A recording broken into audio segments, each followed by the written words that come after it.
Saudara yang kekasih dalam Tuhan Yesus, beberapa waktu lalu saya bicara soal Kejadian 3 ayat 15, yaitu soal nubuatan kepada kata-kata Tuhan sebagai nubuat kepada iblis.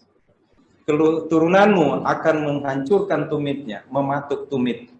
Tapi keturunan perempuan itu akan menghancurkan kepalamu. Maka waktu itu saya bilang pada saudara, saya bilang pertama kepada diri saya sendiri, iblis sudah hancur. Kepala iblis hancur. Kenapa? Karena Yesus sudah mati di kayu salib.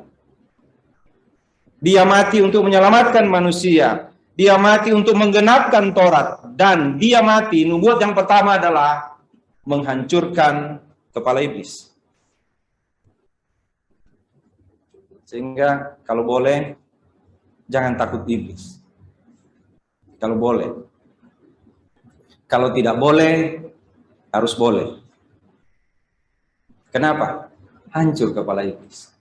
Jadi kalau ada orang ikut iblis, bodoh. Itu ikut ekor. Karena kepalanya hancur. Ya kan? Kepalanya sudah hancur. Dihancurkan oleh Tuhan Yesus ketika dikatakan dalam firman Tuhan. Kejadian 3 ayat 15. Keturunannya akan menghancurkan kepalamu. Atau dia akan menghancurkan kepalamu.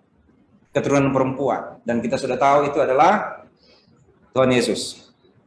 Di Filipi pasal 2 ayat 6 sampai 8 itu teks kita. Ayat 6 sampai 8 sebenarnya dari ayat 5 ketika dia bilang, hendaklah hidupmu di dalam hidup pikiran dan perasaan. Hidup pikiran dan perasaan, hendaklah hidup pikiran dan perasaanmu, gitu dia bilang, kamu yang hidup pikiran dan perasaanmu itu sama seperti hidup pikiran dan perasaan Tuhan Yesus. Sama. Mau sama bagaimana ini? Bagaimana ya? Pada saudara nyanyikan lagu ya. Tuhan apa? Ku mau sepertimu Yesus, disempurnakan selalu. Nah, kalau ini bukan disempurnakan selalu. Hidup pikiran dan hatimu serupa dengan Kristus. Kenapa? Saudara lihat ayat 1. Saya mulai dari situ ya. Yaitu di dalam Kristus ada nasihat, penghiburan kasih. Karena itu sempurnakanlah sukacitaku dengan ini. Hendaklah kamu sehati sepikir, itu ayat 2. Dan seterusnya dan seterusnya. Sehati sepikir, satu kasih, satu jiwa, satu tujuan. Tidak cari kepentingan diri sendiri.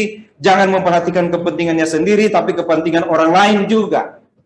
Kenapa Paulus bilang seperti itu kepada jemaat di Filipi? Saya pernah khotbah kalau nggak salah di sini waktu ibadah gabungan. Jemaat Filipi adalah jemaat yang bagus sekali, tapi bahaya jemaat yang bagus itu. Kenapa? Karena jemaat yang bagus itu bisa pecah. Seorang hamba Tuhan bilang pada saya, Sony, jangan kamu lihat gereja pecah, gereja itu rusak. Mungkin mereka akan berkembang. Tapi gereja yang bagus, jangan kamu lihat mereka tidak akan pecah. Mungkin mereka akan pecah.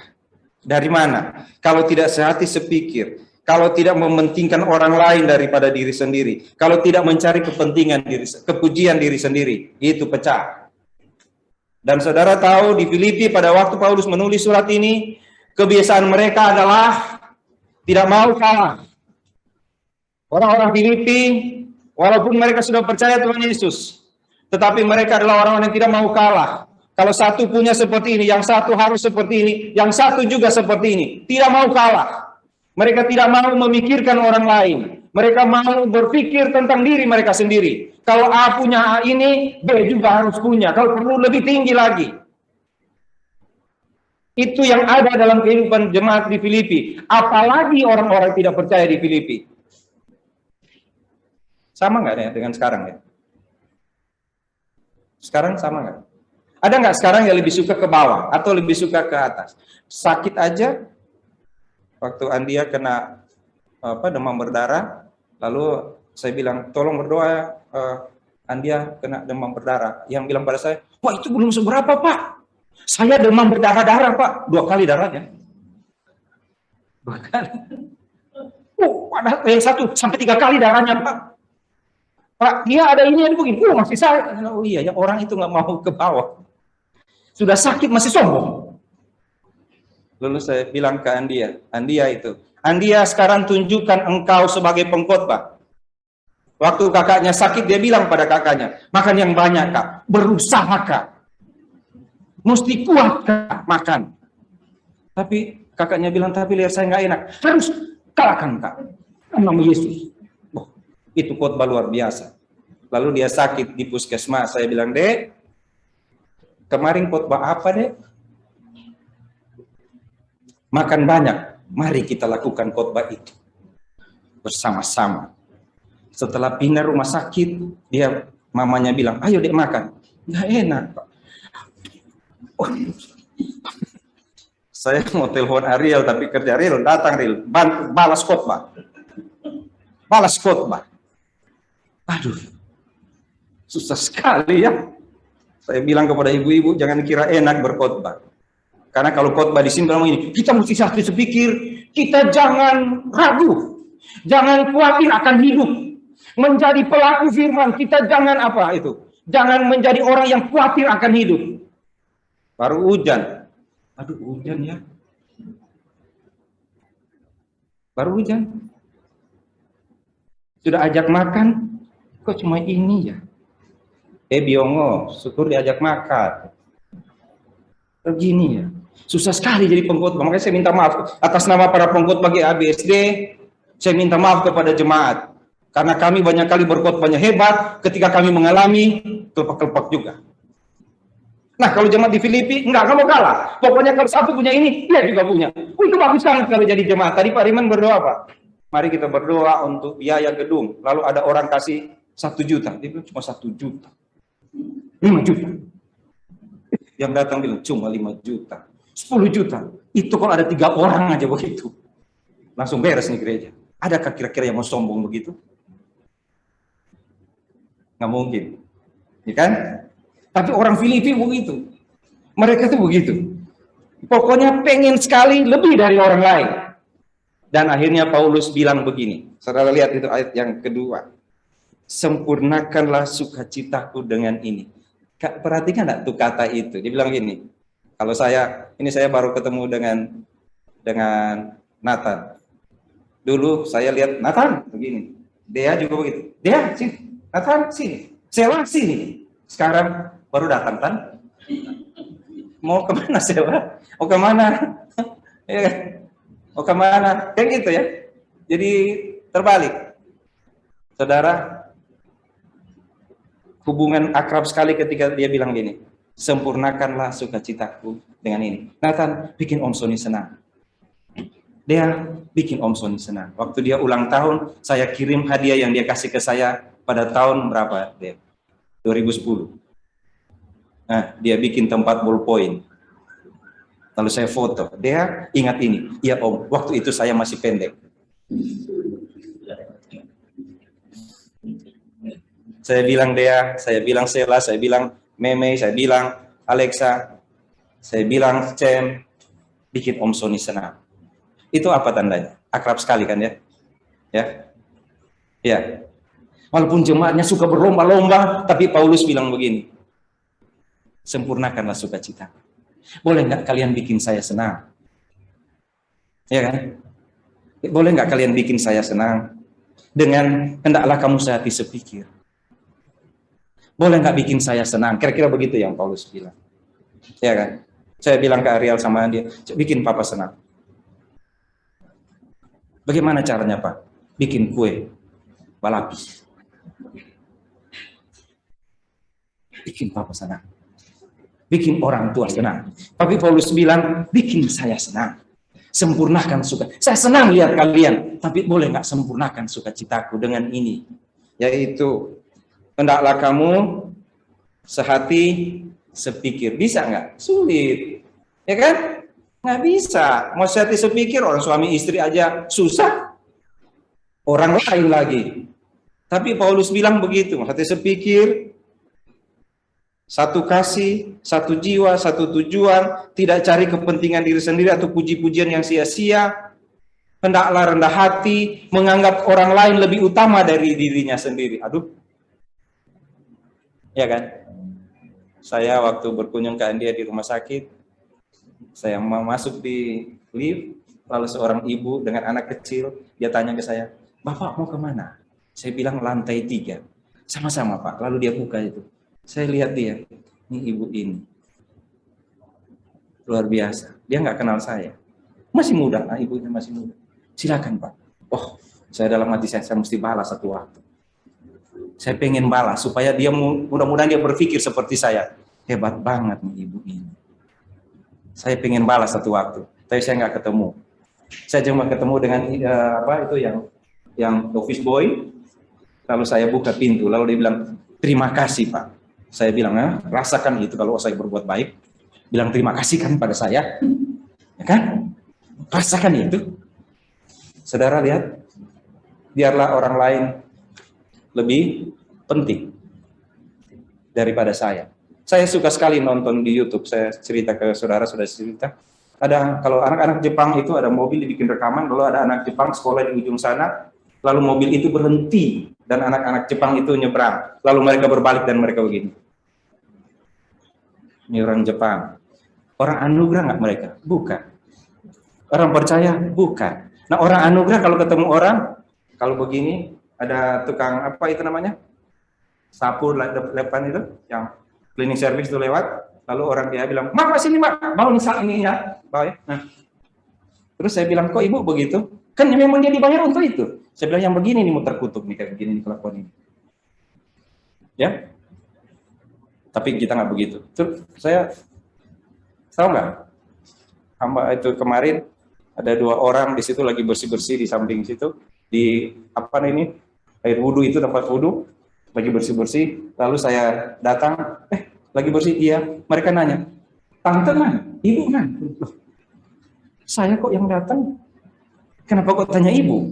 Yang satu tanya, "Oma mana?" Ada yang nanya begitu Pak Jing. "Oma mana? Kenapa kok saya yang datang?" Lalu saya ambil hati mereka, "Mau ngopi? Mau kopi nggak? Saya bikin kopi." "Suruh ibu aja Pak." Dan Ibu Yosi datang ke kopi dan mereka bilang, "Terima kasih." Saya bilang, "Saya yang nanya, Ibu Yosi yang dapat terima kasih." Lalu Ibu Yosi balik, lalu mereka bilang begini, "Pak, terima kasih Pak. Gereja ini selalu perhatikan kami. Cuma orang-orang di gereja ini yang selalu sapa kami." Tahu nggak itu saudara? Bangga sekali saya. Saya bukan cuma dengar sekali. Saya sudah dengar juga waktu mereka berada di lagi bersih-bersih di apa namanya itu yang tempat bersih-bersih barang itu, ada air di situ. Mereka ngobrol, "Iya ya, baik sekali mereka di orang gereja itu." Saudara jangan besar kepala ya saya bilang ini. Tapi mereka bilang begitu loh. Kenapa saya bilang ini? Bukan jadi sombong, jangan berhenti maksud saya. Ya. Nah, ini mau Natal. Sehingga renungannya ayat 6 sampai 8. Tadi sudah, itu baru intro loh, tadi udah setengah jam. Ya kan? 6 ayat 6, walaupun dalam rupa Allah, tidak menganggap kesetaraan dengan Allah itu sebagai milik yang harus dipertahankan. Tidak menganggap kesetaraan dengan Allah sebagai milik yang harus dipertahankan. Ada doktrin begini. Waktu Yesus saya baca aja ini ya. Yang walaupun dalam rupa Allah tidak menganggap kesetaraan dengan Allah itu sebagai milik yang harus dipertahankan, melainkan telah mengosongkan dirinya sendiri dan mengambil rupa seorang hamba dan menjadi sama dengan manusia. Dan dalam keadaan sebagai manusia ia telah merendahkan dirinya dan taat sampai mati, bahkan sampai mati di kayu salib. Ada yang ajar begini, nanti akan sampai mungkin atau sudah dengar. Dia mengosongkan dirinya, dia Allah. Lalu dia mengosongkan dirinya, dia menjadi tidak Allah untuk sementara katanya. Karena dia mengosongkan dirinya, dia menjadi bukan Allah untuk sementara. Dia menjadi manusia saja. Dia bukan Tuhan, dia cuma manusia utusan Tuhan. Karena dia mengosongkan dirinya. Saudara boleh cari di YouTube doktrin itu. Dia mengosongkan dirinya. Itu yang diajarkan. Saudara, saya mau bilang, salah, itu salah. Kenapa? Karena seperti ini, ketika dia menjadi manusia, itu sudah dibuatkan sebelumnya. Keturunan perempuan ini akan menghancurkan kepalamu. Keturunan perempuan ini akan menghancurkan kepalamu. Yang berikut di Yesaya dan selanjutnya dibilang seorang anak akan lahir. Namanya Immanuel, namanya Allah yang perkasa, Bapa yang kekal. Jadi dari awal sudah dinubuatkan kalau dia datang, dia adalah tetap Allah. Dia adalah Bapa yang kekal. Dia tidak pernah meninggalkan Allah, kealahan. Jadi seperti ini kalau kita lihat di sini.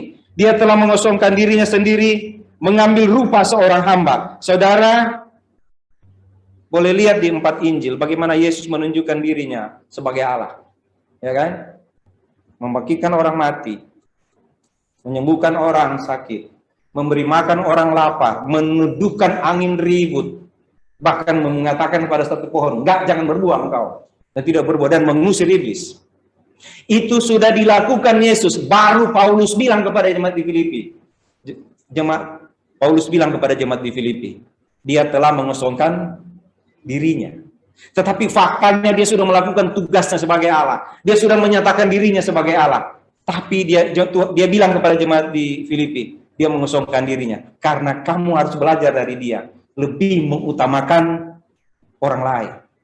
Harus belajar dari dia. Lebih mengutamakan orang lain. Rendah hati. Kenapa? Saudara lihat ini di sini. Dia bilang, yang walaupun dalam rupa Allah, tidak menganggap kesetaraan dengan Allah. Setara dengan Allah. Itu harus dipertahankan. Jadi apa maksudnya mengosongkan diri? Saudara begini. Tuhan itu nggak bisa dilihat. Kalau lihat Tuhan, kita tamat. Tuhan nggak bisa dilihat. Karena Tuhan itu suci, kudus, tidak dapat dilihat. Kalau lihat Tuhan, mati yang berdosa. Para malaikat pun akan sujud di hadapan Tuhan dan akan berjalan seperti ini. Setiap orang percaya juga akan begini seperti ini. Mengapa kita berdoa, kita menundukkan kepala seperti ini? Karena kita menghadap Tuhan. Kita nggak begini. Enggak, kita begini. Kenapa? Karena kita sebenarnya tidak layak memandang kakinya pun kita tidak layak. Itu Tuhan. Lalu dia mengosongkan dirinya, apa yang dia buat? 100% Allah, 100% manusia, itu Yesus. Allah nggak dapat dilihat. Jadi, yang dimaksud dengan mengosongkan dirinya adalah dia tidak menampakkan kealahannya. Yang nampak di sini adalah tubuh manusianya, sehingga orang bisa lihat tubuh manusianya. Tetapi dia adalah Allah. Dia cuma tidak menggunakan kealahannya. Kemahakuasaannya. Tolong, Allah itu maha kuasa. Allah itu, apalagi, maha tahu. Allah itu maha hadir. Allah itu tidak berubah. Ya, Allah itu maha kuasa, maha hadir, maha tahu, tidak berubah. Lalu bagaimana Yesus? Saya mau ulang lagi. Saudara, ketika dia mengosongkan dirinya, artinya dia mengambil rupa seorang hamba. Kesetaraan dengan Allah tidak dipertahankan. Jadi yang dia perlihatkan adalah kemanusiaannya. Tetapi di dalamnya adalah Allah. Dia adalah Allah, tapi dia tidak menunjukkan kepada dunia kealahannya. Kalau dia tunjukkan, tamat dunia ini. Kenapa? Karena dia datang kepada manusia, dia merendahkan dirinya. Saudara lihat ini. Dia mengosongkan diri, itu pertama. Mengambil rupa seorang hamba, menjadi seperti manusia. Sebagai manusia dia merendahkan dirinya, taat sampai mati di kayu salib. Mengosongkan dirinya, mengambil rupa seorang hamba, bukan jadi manusia biasa, tapi jadi hamba. Dia lahir di mana, saudara? Kalau dia Allah, apa dia perlu lahir di kandang binatang? Kalau dia Allah, maksudnya, kalau dia menggunakan kealahannya itu, kalau dia tidak tutup Allahnya itu, dia tidak kalau dia menggunakan kealahannya, tidak pantas dia lahir di kandang binatang. Tidak pantas dia hidup tanpa tempat meletakkan kepala. Tidak pantas dia hidup tidak makan. Tidak pantas dia hidup berjalan. Dia maha hadir, saudara. Dia maha hadir. Kalau dia Allah maha hadir, kenapa dia tidak hadir aja sekaligus di sana? Tapi karena dia tidak menampakkan itu, dia harus berjalan, dia harus capek, dia harus lelah, dia harus berkeringat, dia harus tersaruk-saruk. Karena dia tidak menunjukkan kealahannya. Karena dia mengosongkan dirinya. Padahal dia Allah, dia maha kuasa, Dia bisa hantam ada orang-orang yang marah padanya, yang menghujat dia. Dia maha kuasa, tapi dia tidak menggunakan itu. Dia maha hadir, dia maha kuasa, dia maha tahu. Tapi dia tidak menggunakan itu semua. Kenapa? Karena dia mengosongkan dirinya. Karena dia mesti datang pada manusia yang tidak dapat melihat Allah. Dia mesti datang pada manusia yang tidak tahu bagaimana Allah mengasihi. Dia mesti datang pada manusia yang tidak tahu bagaimana Allah tidak pernah akan membiarkan dia dalam hidupnya. Ketika manusia jatuh dalam dosa, Allah tidak biarkan. Allah datang padanya. Saya sudah bicara itu minggu lalu. Ketika Allah datang pada manusia, dia buat pakaian. Dia tidak hanya lempar pada adonan pakai. Tidak, tapi Allah kenakan pada manusia. Itu manusia yang bagaimana, saudara? Manusia yang tadi baru melawan Tuhan. Saudara tahu nggak? Setiap saat kita melawan Tuhan, tapi Tuhan datang padamu. Tuhan datang pada saya. Dan dia kasih ini. Sony, pakai ini. Kenapa? Karena dia tidak pernah meninggalkan kita. Saudara mengerti? Jangan kira Tuhan meninggalkan kita. Tidak. Dia datang tapi dia tidak menggunakan itu kemahakuasaannya. Mari kita lihat itu di Maha Kuasa. Ketika dia Maha Kuasa, ada orang hina dia ya, saudara? Ada orang hina. Seorang hamba Tuhan bilang pada saya, "Son, kira-kira kamu kalau disuruh jadi kambing, jadi babi maksudnya." Maaf, ini binatang maksudnya, bukan makian ya. Saya suka posting itu tentang babi-babi di Manado yang ketakutan. Sampai babi bilang begini kemarin, ini orang Manado kasihan ya. Kalau bulan Desember mereka lupa istilah jangan membunuh. Tapi orang Manado balas pada saya, oh itu bukan membunuh Pak, itu demi melanjutkan kehidupan. Gitu. Ada aja yang suka makan kok. Dia tanya, Pak Sony, kamu mau nggak jadi babi? Enggak lah. Jadi ayam? Enggak lah. Kalau ayam enak loh. Kalau mati namanya jadi banyak. Ayam bakar, ayam goreng, ayam rica-rica, ayam, ya kan? Mau? Enggak. Jadi monyet? Enggak. Jadi kamu sekarang, lalu kamu jadi orang lumpuh, mau enggak? Enggak mau.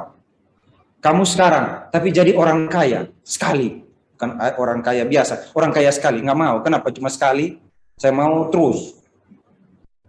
Enggak mau juga. Nggak mau jadi binatang, nggak mau. Nggak mau jadi orang yang lumpuh, nggak mau. Jadi orang yang kasihan sekali, nggak mau, nggak mau. Kamu bayangkan nggak kalau Allah menjadi manusia? Kamu tahu nggak kenapa Allah jadi manusia? Dia bilang pada saya berpikir, iya ya. Dia mau ya. Kalau dia cuma jadi manusia, tapi taat sampai mati. Sampai mati, bahkan mati di kayu salib. Saudara, di kayu salib itu kan hina sekali. Ya. Ketika dia bilang begini, turun kamu dari situ. Saudara, kalau memang nggak bisa turun, ya mau apa, saudara? Nggak bisa turun kan? Tapi apa Yesus tidak bisa turun? Dia bisa turun. Dia bisa sentuh ke mulut orang itu. Tapi dia tidak lakukan. Kenapa? Dia tidak menggunakan kemahakuasaannya. Itu yang dimaksud dengan mengosongkan dirinya. Dia abaikan semua kuasanya. Ketika orang teriak-teriak, salibkan dia. Ketika orang teriak-teriak, ia menghujat Allah. Ketika orang teriak-teriak, ia Beelzebul, anak Beelzebul. Dia diam aja. Yesus diam saja, karena dia mengosongkan dirinya. Nol sama sekali. Dia maha tahu. Dia tahu itu hati orang yang ada di. Dia tahu ini munafik. Dia tahu. Kalau saya mana tahu di sini. Saya nggak tahu hati. Orang sehati Ariel dan Andi aja saya nggak tahu. Kemarin saya bawa marahin mereka berdua. Orang pengen sekali makan McD, malah mereka pura-pura nggak dengar. Padahal cuma McD. Bagaimana kalau Mac lain? Mac, saudara tahu kalau bahasa Manado itu Mac. Ketika orang datang padanya, dia udah tahu. Ini pertanyaannya nggak benar. Dia tahu kan? Dia tahu nggak? Tapi ada satu waktu orang tanya padanya, kapan engkau datang? Dia bilang apa? Aku tidak tahu. Cuman Bapa yang tahu. Saudara lihat dia bersembunyi, dia sembunyikan itu. Cuma Bapa yang tahu, saya nggak tahu. Ketika dia datang mengosongkan dirinya, dia jalani semua hidup dengan segala kekurangannya. Padahal dia punya. Padahal dia punya. Saya kalau ke ITC atau kemana, kalau lewat di situ, lalu ada mbak-mbak suka tanya aja Pak. Kan suka begitu ya mereka.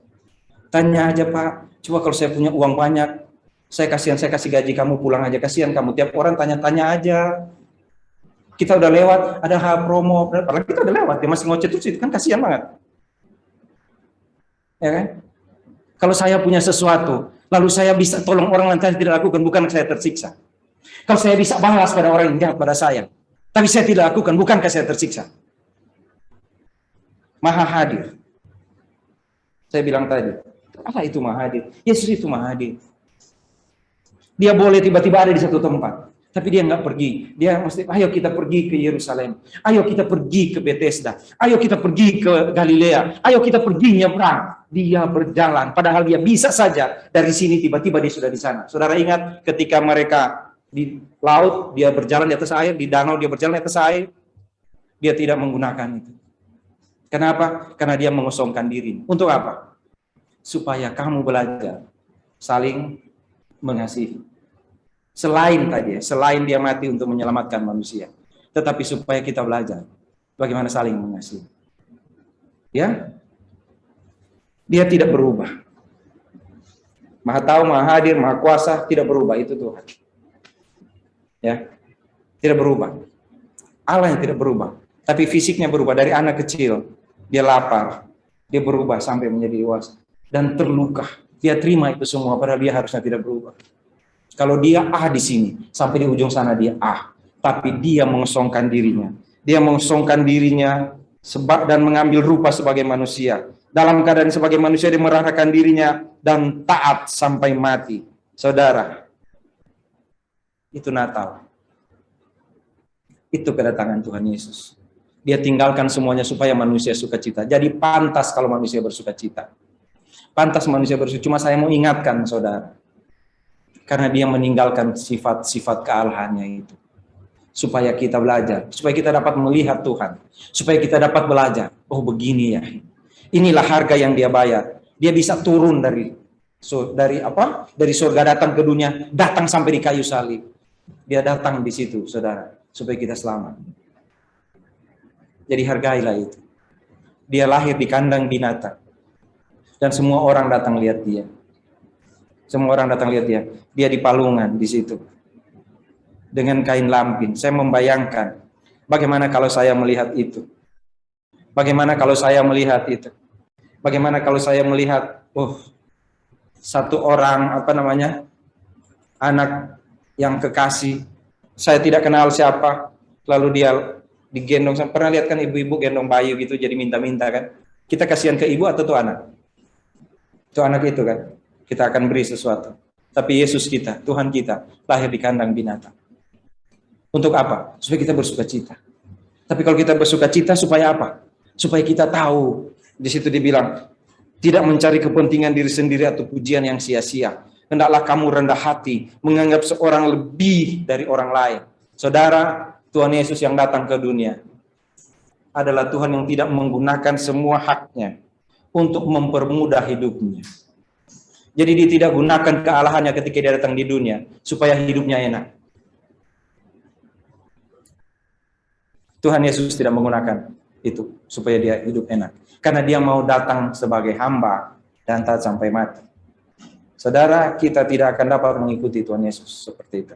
Karena kita bukan Tuhan Yesus. Kita memang kosong, kita tidak dapat mengosongkan diri. Kita tidak dapat mengikuti itu. Tetapi saudara, ketika Tuhan Yesus melakukan itu, akan malulah kita jika kita tidak berusaha paling kurang untuk meniru apa yang sudah dia lakukan. Akan malulah kita jika Tuhan kita mau datang merendahkan diri dan kita meninggikan diri. Hati-hati, kadang-kala kita tidak sadar karena kita ingin lebih dari orang lain. Nggak apa-apa lebih dari orang lain, saudara. Tapi lebihkanlah orang lain supaya semakin kita lebihkan orang lain, kita kejar-kejaran makin tinggi ke atas. Semua mudah-mudahan kita sempurna. Saudara yang kasih dalam Tuhan Yesus, ketika dia mengosongkan dirinya, taat sampai mati, dan orang bisa tahu, manusia bisa lihat, oh ini Allah. Begini cara Allah mengasihi. Begini Allah melakukan sesuatu. Allah melakukan sesuatu. Dia melakukan mujizat. Dan yang paling besar mujizat itu adalah Allah itu bisa lahir di kandang binatang. Mujizat yang paling besar adalah dia bisa lahir di kandang binatang, padahal dia Allah di sana. Setelah dia lahir di kandang binatang, mujizat yang paling besar adalah dia hidup sebagai manusia yang susah. Dan sebagai mujizat yang luar biasa adalah ketika dia mati di kayu salib, padahal dia punya hak untuk turun, dia punya kemampuan untuk turun, tapi dia tidak memilih itu. Bahkan dia berkata kepada seorang penjahat di samping dia, hari ini engkau bersama aku di Firdaus. Saudara, tetaplah bersukacita. Tetaplah bersyukur, karena Yesus sudah datang. Tetaplah bersukacita. Bersukacita sambil kita bersyukur. Terima kasih Tuhan karena Engkau datang ke dalam dunia dalam keadaan papa dan susah.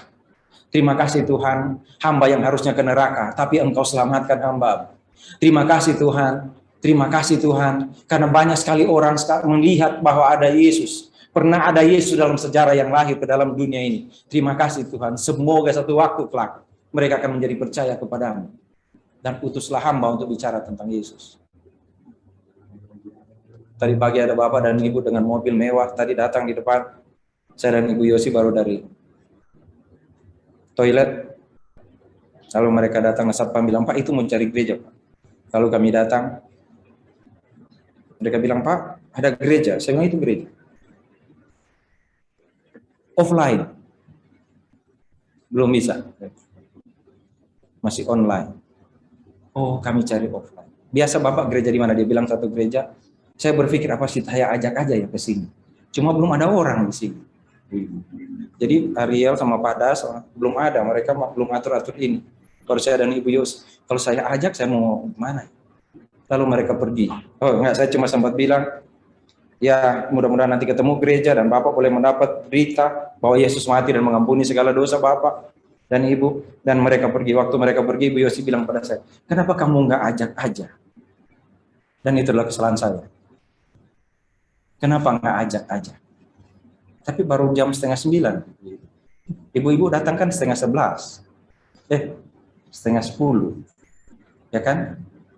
Nah kalau dia datang duduk sendiri di sini, dia bilang, bagus banget nih jemaat. Bilang 9:30, datangnya jam 10. Kan malu saya. Bukan soal itu yang malu. Soalnya saya adalah, karena dia mau online tadi itu. Nggak usah didengar. Karena dia mau offline, nggak bisa. Saya bilang nggak bisa. Kalau di sini susah. Di sini karena kan mereka mesti nunggu sampai 9:30. Mereka datang terlalu pagi. Kalau satu waktu mereka mau datang, kita tunggu di sini. Atau kita undang, kita bikin undangan aja. Tanggal 25 ada pertemuan, boleh nggak? Tapi ibadah di luar, nggak boleh di sini. Kita pakai karpet kayak itu, kita pinjam tuh mimbar mereka di depan itu, yang warna hijau itu. Ya. Ini ibu-ibu udah pasang merah hijau itu bukan gampang itu ibu-ibu. Ada berapa ibu itu 4, ada yang tukang naik, tukang pasang, ada yang kiri kanan kan. Nah, itu saya pikir itu. Maksudnya yang di atas ibu, yang di bawah tukang pret. Udah jadi. Sediakan anggur dan roti, Mak, roti. Ya. Kalau bisa brudel. Supaya kalau kasih ke pendeta, pendeta punya langsung hilang. Jangan yang lengket di langit-langit. Sudah, mari kita makan. Nice. Sudah, oke kita makan bersama. Pas minum nggak masuk ya. Pas iyalah kalau anggurnya gede gelasnya. Ini yang kecil sekali cuma taruh begini langsung hilang di sini. Padahal cap tikus dulu satu botol. Ini. Jadi ketika kita memperingati kematian Tuhan, kita memperingati kelahiran dulu. Ya kan? Yesus lahir dulu, hidup, mati, dia apa? Menderita di bawah pemerintahan Pontius Pilatus, oke? Ya kan?